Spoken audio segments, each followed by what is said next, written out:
All right, Eric, we thank you. Back to you guys just a little bit. We welcome you to the People's United Bank post-game show. This is the show where we talk about what happened in the game, right? And certainly something that happened in the game that was awfully impressive was the play of Megan Walker. We heard Eric and Meg talk about it a moment ago. But the way she scored the basketball, right, in so many different ways, she outscored Tulane tonight, 34-33. If nobody had taken the floor for UConn except Megan Walker, UConn still would have won the game. As Gino said, she's young in her career, right? We're just beginning to see her mature. Yeah, I mean, and it took a while, right, to get to this point, but she played with confidence. It was a consistent confidence throughout the game. You've seen a lot of ups and downs from her. Her body language, her attitude, everything coming into this game was just really positive for Megan Walker. And what I like about her, Garrett, is doing it inside like a big tonight. I mean, she got on the block. She was strong. I mean, she's a big guard. She should use that to her advantage. And I love that she scored from the outside. She took it off the bounce, got to the basket, and she played like a big inside. So overall, fantastic night for Megan Walker. So she was the #1 player in America coming out of high school a couple of years ago. A lot of big shoes to fill there, right? There have been other such players at Connecticut, many of them over the years. And that is a heavy burden, right, to put on a young person's shoulder. And sometimes it does take a short amount of time, or sometimes an even longer amount of time to grow into that. How difficult is that for a young person to deal with? Well, look at Kristen Williams so far this season. I mean, there's your case in point right there. It's difficult. You're coming from high school. High school is nothing like playing at UConn, and you're making a huge jump in transition, and not only physically, but really mentally. It's really hard when you're trying to do everything right and please Gino and play at a level consistently in and out. That's tough. So it took her a while, and let's hope that she maintains and can sustain that kind of consistency. That's the offensive side of things. What about the defense? UConn held Tulane to 18% shooting and 9% from downtown. Tulane was 2 of 22 from beyond the arc. And mind you, this is a Tulane team that came in having won 6 consecutive games, right? They had been playing very well. How did UConn get it done on the defensive end? Well, they're just early and often active hands and active feet. They deflected so many basketballs. And then, you know what? Defense is just heart and hustle. You just got to buckle down and commit to playing defense. They did that. They got in defensive stance, in positions. They got out in denial, got their hands on a lot of balls, and worked together really well. You saw a lot better rotation tonight than you did in the USF game. They were communicating. People were where they needed to be. And you know what? This team, unlike last year when you have a Gabby Williams and a Kia Nurse, it is by committee. Defense every night. You have to play as a team. It's defense as a team for this UConn team this year, and I thought they did a much better job tonight than they did in that USF game. 26 points off turnovers for Connecticut tonight. Let's get a look right now. Game stats, they are presented by People's United Bank, and this one all UConn. They led big at the half and then went on to the 42-point victory. They shot about 47% in the game. Gino said they're in a little bit of a shooting slump right now, but they dominated on the glass. They won the battle in the paint. They forced 22 turnovers, and again, those 26 points off the 8 Tulane points off turnover. So they dominated in all facets of the game tonight. As we head back down to New Orleans right now, welcome back in Eric and Meg. We're on the call for us once again tonight. Guys, one of the things I think we were speaking about as we were watching the game was the fire that we saw out of UConn tonight. We saw Gino really get up into Kristen Williams' grill early in the game. Gino got a technical in the game. And so was that a message that he was sending specifically after what we saw on Sunday when he didn't like the effort against South Florida? Well, like we talked about at the very top of the telecast, Gary, he has different ways to send messages, and today he was on full display in front of everybody. As you mentioned, what with Kristen Williams, I think subtly behind the scenes is what he's been doing with Megan Walker. One of my favorite moments was Crystal Dangerfield, who we rarely see that kind of emotion, but wasn't going to take anything from Tulane, who was trying to dial up the intensity a little bit in their favor. Yeah, I mean, I think he wants this team to play with a little bit more emotion, a little bit more passion. They have some more, like, even-keeled personalities, and while, you know, he laments that you can't make kids something that they're not, the more emotion that they play with, the better they play, and, you know, he doesn't want to do as I say, not as I do. So he was out there, and he was pretty emotional tonight. He got a tactical, yeah. He did, and sometimes you have to do that. And, hey, they end up getting a foul called. Well, that's true. One thing that's interesting, and it was just a couple of minutes ago in the interview with Justina, how happy he was with this game. I think we sat here for a little bit. I'm sure a lot of the viewers were like, oh, gosh, they're missing a lot of threes. They're missing a lot of free throws. They're missing a lot of shots. And if they're good shots, he doesn't care. Yeah. But the effort, the intensity, the passion, especially what they did on the defensive end, was all there tonight. That's why he was happy. Yeah. Hey, guys. Good to be back. The guys didn't get the memo. They didn't get the memo about the blue tonight, Meg. Justine, you and I had the blue. Yeah, where's they didn't Justine? Get it. I know. Justine's we all got have the it, blue right? Hey, I wanted to talk to you. Nafisa Collier had another double-double. But I would, as crazy as it sounds, say that it was kind of quiet. Like, Nafisa, where do you see her being most effective? We saw in Baylor, we didn't have a post presence. She can also shoot from the outside. Where does she need to be, and what does she need to be doing for this team to be most effective? Well, you know, it depends on the defense, right? So Tulane mixes it up. They play man. They played a lot of zone. And sometimes when they play that 2-3 zone, Nafisa can get lost in that low post. And when the guards are jacking up those open shots on the outside, you know, then there's no use. There's other than an offensive rebound. You know, Nafisa doesn't get as involved in the offense. Yeah. I like when she can get the ball and face up, whether it's high post, mid post. As long as she can touch the ball, Kara, she has to be involved somehow, some way. She hasn't gone for 20 points in a game since St. Louis. That was in the first week of December. So she hasn't had one of those real noticeable breakout games offensively, but I think there are a lot of subtle things. As Kara mentioned, it was a double-double here tonight. She's in the middle of things defensively, a couple block shots. So I think she does a lot of those little things. It just hasn't been as loud as we were accustomed to maybe her sophomore year. All right, guys, we thank you as always. Have a safe trip to Philadelphia. We'll see you on Sunday against Temple. All right, got it. Thanks, guys. All right. Eric Freed, Meg Colmo joining us from courtside down in New Orleans. One thing that I think is certainly bearing of watching Kristen Williams, the freshman, right? Coming off a scoreless game last time out against South Florida, took just 2 shots in that game. And tonight, just 2 points on 1 of 10 shooting. She didn't score until early in the 4th quarter. And so I know when you're young, and we spoke about it a moment ago, there is this learning curve. And she appears to have hit a little bit of a wall right here. The freshman woes, that's what happens this time of year. It's that inconsistency. You try to figure out how to bring it every day, day in and day out.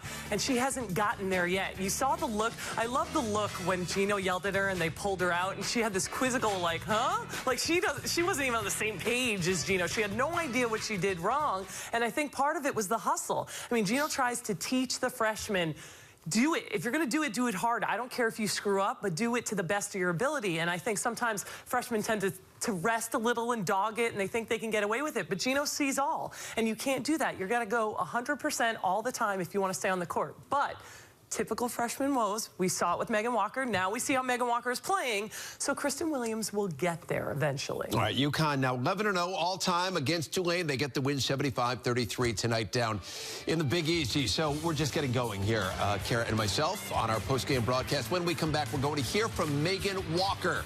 Also going to hear more from Gino Auriemma, his post-game address to the media, plus complete game highlights. We're coming back in a moment.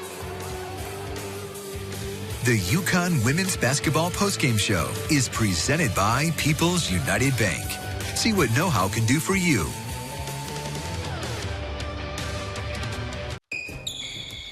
Here we go now. Complete game highlights. UConn and Tulane opening quarter. Huskies in transition early. It's Collier getting it to Katie Lou Samuelson, who finishes off the break. UConn had the early 2-point lead, and then off the Tulane miss, Katie Lou getting it ahead again, and UConn just getting out quickly.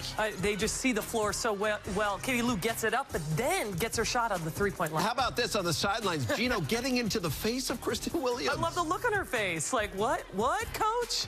Trying to get through to the freshmen. Still in that first quarter, Megan Walker. What a night for Megan Walker. I mean, just her aggressiveness on the defensive end and offensive end and getting the boards. And UConn getting it done defensively, as we mentioned a short time ago, just tenacious on defense. And that was the focus coming into this game, Gary. Gino wanted to see aggressive defense. UConn up by 14 after 1 in the second quarter, and Megan Walker really takes over this game. And she was a smart player. She read things. She created for herself opportunities because she made them happen. The ability to put it on the deck back right here. She had 15 in that first half. And then Crystal Dangerfield, the ability to create plays, and that's what she does so well. I mean, she's such a great playmaker. That extra pass, that's what UConn's all about, and she sees the floor. UConn up 32-7, and then more defense being turned into offense. The steal by UConn, and back the other way they go. Look at Molly Bent getting in on the action with the steal, finding her teammate for the layup. UConn up 38-14 at the break in the third quarter. A little bit of concern right here. It's Katie Lou Samuelson trying to get in for the rebound. She sort of gets hip checked right there and goes down hard. You worried that it was a knee for a moment, but it was just the hip. Did you hear? I heard Connecticut. Everybody held their breath. But she's okay, ladies and gentlemen. That is the one person they can never afford to lose in that fourth quarter. UConn's defensive effort continues. It's Kristen Williams with the steal. This was her only bucket of the game right there. And then once again, it's more Megan Walker. She owned the game tonight for UConn.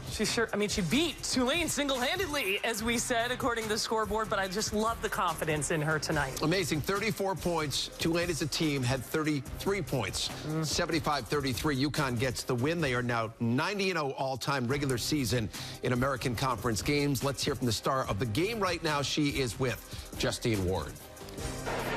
Joined now by Megan Walker, who had her first career double-double in this game. In this game in particular, what do you think clicked for you? Really, I think it was the defense. Our team played hard together and started getting some buckets really early on, and I think that carried on throughout the game. And how did it feel? It was amazing. Just playing out there, making open threes, knocking in shots. It was an amazing feeling.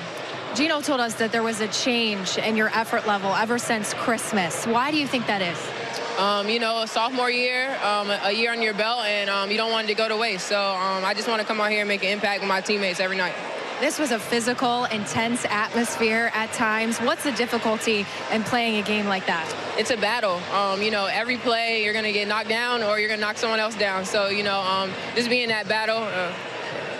Obviously a positive game for you. What do you take away as a team as positives in this game? We have to be physical, and we can do things on defense that will give us sparks on the offensive end as well. Megan Walker, the sophomore, with her first career double-double, 34 points, 10 rebounds. I think she liked the sound of that. Saw the smile on her face right there. Big night for Megan Walker. We've got more to come here on the People's United Bank postgame show. When we come back, we're going to hear more from Gino Auriemma, his postgame address to the media. Plus, don't forget, coming up at the bottom of the hour, it's the Gino Auriemma Show. Kara and I are back in a moment.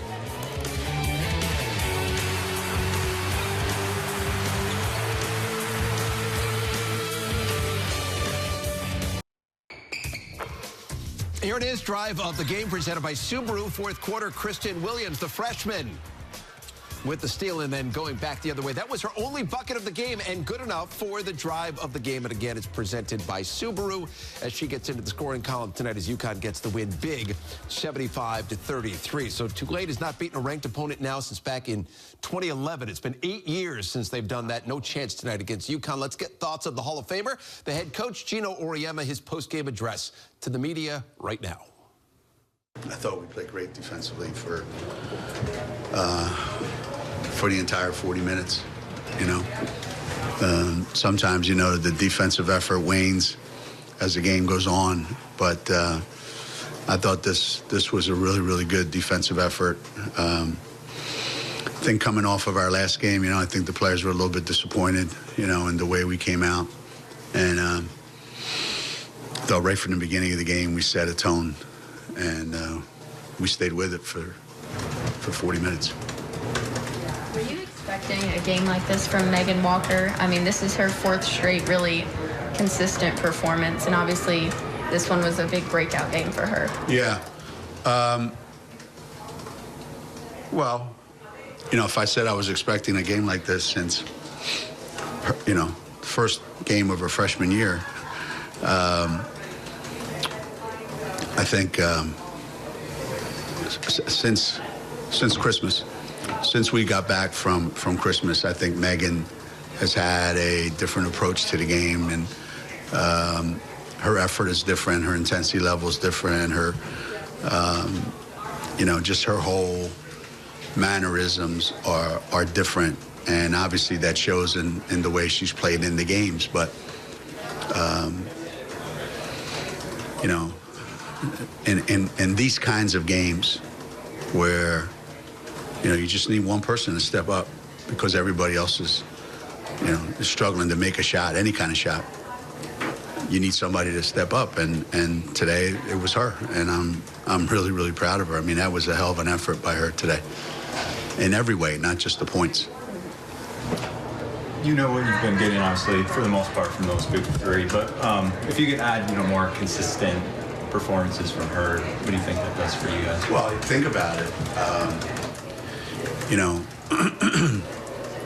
She's a really tough matchup for people. So if we can get her consistently going, and then you put her and Fisa together in those two spots, that's a difficult combination for most people. The shots that Megan takes are generally really, really good shots, and she's so strong. She can be so physical that she just overpowers you sometimes inside. And then because she's so confident in her threes, we had a conversation just recently, and I said, Meg, the two things I want to see you do is I want to see you offensive rebound and get to the free throw line. You just don't do those things enough. And that's exactly what's been happening. Get the sense right there listening to Gino that he feels a little bit renewed optimism about his team. He's got this new piece now, right? Megan Walker, who can provide really solid play for him. Yeah, and like Gino was saying, inside, she's such a big guard. So there's a mismatch there. If she's playing against a post, she's quicker. She's playing against a guard. She's, she's bigger and she's strong. And I think tonight was a physical game, and she really stepped up to the plate, handling the physicality of the game. That was good. That plays right into her size as a guard, but playing a big down there low. And she just looked confident, took the right shots at the right time, didn't force anything. But I love that she can play big. She can shoot threes. She created for herself. This is huge for UConn going forward if there's one more threat that people have to worry about. What you're saying is she's a bit of a chameleon on the court. Yeah. Gino would like her to continue to be a chameleon. UConn 15-1 on the season, 4-0 in the conference. Now the #2 team in America.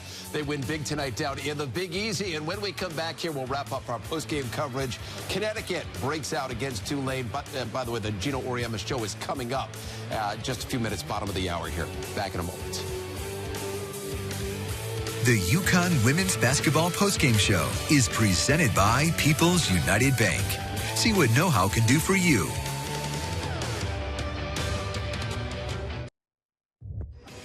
We get a look right now. UConn women, their upcoming schedule presented by Town Fair Tire. The Huskies going ahead to Philadelphia now, go to take on Temple. And then it's back home for SMU and Central Florida before another big road test against Louisville, followed by a trip to Cincinnati on February the 2nd. And you can catch the Huskies next game right here on SNY. It's UConn and Temple from Philadelphia. Kara and I going to get you going. All the action beginning at 12:30 with the UConn women's basketball pregame show, and then tip off right about 1 o'clock right here on SNY. And so that is going to wrap up our coverage of UConn basketball on this night. Again, the Huskies beat Tulane 75-33. Karen and I will see you on Sunday. The Gino Auriemma show begins right now.